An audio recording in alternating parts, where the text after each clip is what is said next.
The Patriot way is, he still likes his hats. Some guys like hats. What can we say? Some peeps like hats. I like my new shoes from Switzerland. Whatevs. Cam talked yesterday at a press conference. He is sounding very New England Patriot. You feel as though the starting quarterback job is yours right now? Absolutely not. Every day is a work day for me, and that label is not important to me right now because I know I have so much that I need to get better at, so much that I need to learn, so much that I need to be comfortable with. And throughout this process, that's the last thing that I'm pretty much worried about. I'm liking it. And Belichick's effusive in his praise. Here's the thing. We got to be fair now. And I'm a critic of Cam. We got to be fair. He's going to find out. You people all said Cam didn't have any support in Carolina. New England doesn't have anything like Christian McCaffrey. Nothing close to Greg Olsen at tight end.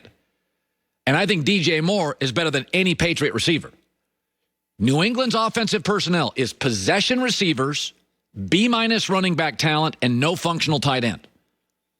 And I think what's going to happen here, and Cam's going to take the brunt of the hits because Belichick's got all the trophies. It's really important for Cam to be coachable and humble because he's not going to have big numbers here. And they're not going to be a great football team.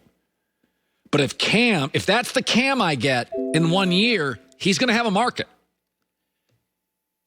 New England drafts, I've been told this by 2 people formerly in New England. They do the draft differently, and this never gets reported. That Belichick, sometime in January or February, nobody else does it this way. Belichick says to his scouts and his personnel people, thanks, I've got it from here. I don't think it works.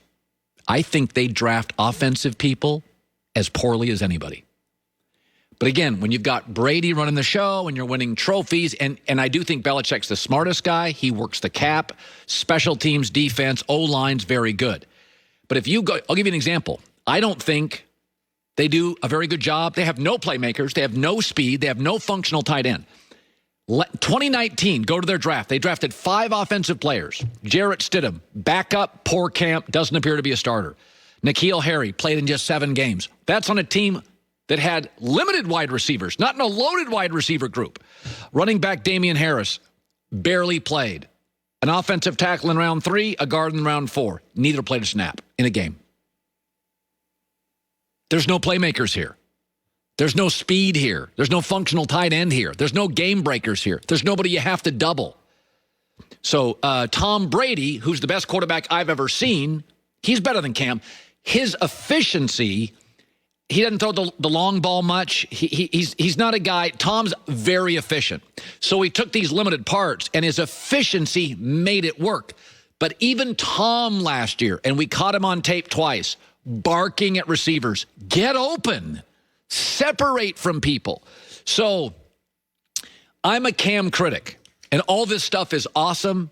I really do think it's important for Cam to be coachable, Cam to be humble, and then I think there's going to be a market for him because the numbers are going to be fairly anemic. The biggest playmaker they have is Cam Newton. That's it. That is it. Cam can make you miss. Cam can run past you. Cam can run over you. But we got to be fair on this. He is not putting up big numbers.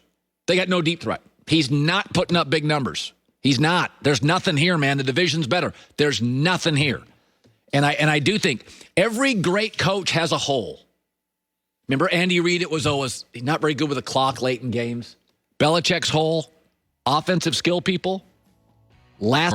Glasses. He looked like a professor. He was professorial. He's also a great player. But there's so many great guards. It's so funny. He was like 26-7.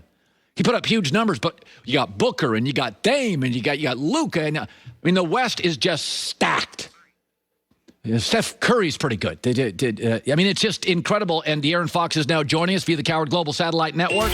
First-round pick, number 5 overall out of Kentucky. All right, young man. So here we go.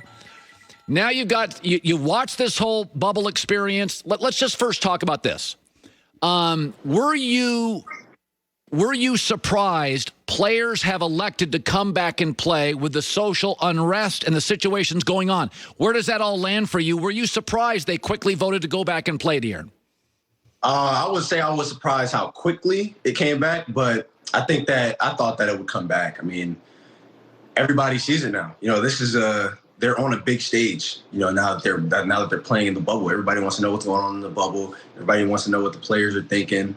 Obviously, the people who disagree are going to say they don't care what the players are thinking, but people want to see what they're saying. So I think it was a good idea I think it was a good thing to go back into the bubble and continue to play, because now you're still on that big stage. Obviously, if you left, you can go to protests and things, but right now there's no bigger stage than being in that bubble right now. What's interesting, De'Aaron, Joey and I have been saying this. I thought the quality of play was amazing. I think it looks cool.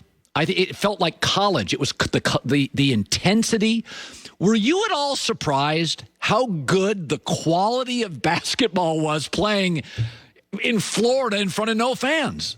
Yeah, man, it's actually crazy. So I didn't play the first 2 scrimmage games. And I'm kind of sitting here like, man, this is weird. I'm asking guys, like, how does it feel being out there? Because since I wasn't playing. But they did a great job with the aesthetics. Like, it's kind of like playing in LA. When you play the Lakers, the court is lit up and the crowd is kind of dark. And that's kind of how it feels like when you're playing there. So, they did a fantastic job with that. And, I think that's why guys have enjoyed playing there. Obviously, the backdrop is a bit different. So some people are shooting a lot better than they did, than they did during the season. But it's actually, I would say, a great experience playing. Now, it's interesting. You guys had a winning record against the Clippers and a losing record against the Lakers. So let's start with the Clippers. A very deep roster. They have old guys. They got a lot of wings. They got young guys. I think it's the best roster in the NBA. That's my opinion. Yep. But you guys had some success against the Clippers. Why do you think that is? Well, one, every time we played them, I think either one, PG or Kawhi were out. But with us, we just try to get them to play, fast. I think I had good games. Two of the 3 times we played them, which are the 2 times we won.